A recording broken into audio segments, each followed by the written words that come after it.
یہ شرعاً جائز ہے کہ ایک ماں ہے پھر بیٹا ہے، ایک بہن ہے، ایک یعنی دو جیسے جڑواں ہوئے ہیں تو وہ بھائی اور بہن ہیں، تو کیا ان کا آپس میں تعلق قائم ہو سکتا ہے؟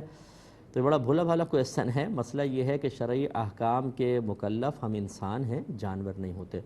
اور ان کے اندر اس طرح کے رشتوں کا کوئی تصور نہیں ہے۔ اب آپ انسانوں کو ہی دیکھ لیں، جب آدم علیہ السلام اور بی بی حوا رضی اللہ تعالی عنہا تھیں اور آپ کی جو اولاد پیدا ہوئی، کیا ان کے الگ الگ ماں باپ تھے؟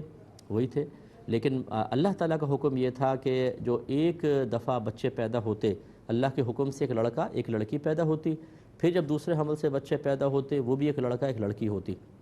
جو ایک حمل سے پیدا ہوتے وہ آپس میں بہن بھائی ہوتے تھے، دوسرے جو حمل سے پیدا ہوتے وہ ان کے لیے اجنبی ہوتے تھے، تو اس لیے پہلے کے لڑکے کا دوسری لڑکی سے اور پہلی والی لڑکی کا دوسرے لڑکے سے نکاح ہوتا تھا۔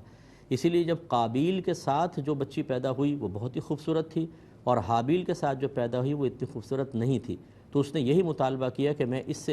سے شادی کروں گا، تو آدم علیہ السلام نے منع فرمایا کہ یہ تمہاری بہن ہے، اس سے تم نکاح نہیں کر سکتے ہو۔ اس پر وہ جیلسی ہو گیا، جیلسی میں مبتلا ہوا اور حابیل کو قتل کر دیا تھا۔ تو آپ یہ غور میں سمجھانے میں مقصود ہے کہ یہ اللہ تعالیٰ کے بنائے ہوئے قوانین ہیں، وہ جب چاہتا ہے کسی چیز کو جائز کرتا ہے، جب چاہتا ہے اس چیز کو، اب جیسے ہماری شریعت میں بہن بھائی کا نکاح بالکل منع ہے۔ ایک ماں باپ سے جب بچے پیدا ہو جائیں ان کا کبھی بھی نکاح نہیں ہو سکتا، چاہے ایک حمل سے پیدا ہوں چاہے 10 حمل سے پیدا ہوں، تو یہ اللہ تعالیٰ کے احکام ہوتے ہیں، اور اللہ تعالیٰ جب کوئی فیصلہ فرماتا ہے تو اگر وہ منع فرما دیتا ہے تو ہم کہتے ہیں اس چیز میں یقیناً خرابی تھی تبھی اللہ نے منع فرمایا، اور جب وہ کسی چیز کو جائز کر دیتا ہے تو وہ حسن چیز کی اجازت دیتا ہے، تو اللہ کے حکم کی وجہ سے پھر ہم یہ کہیں گے کہ یہ چیز بالکل صحیح ہے، اللہ تعالیٰ نے جیسا حکم فرمایا۔ لہذا جانوروں میں چونکہ اس کی کوئی قیودات نہیں لگائی گئی ہیں، ان کا آپس میں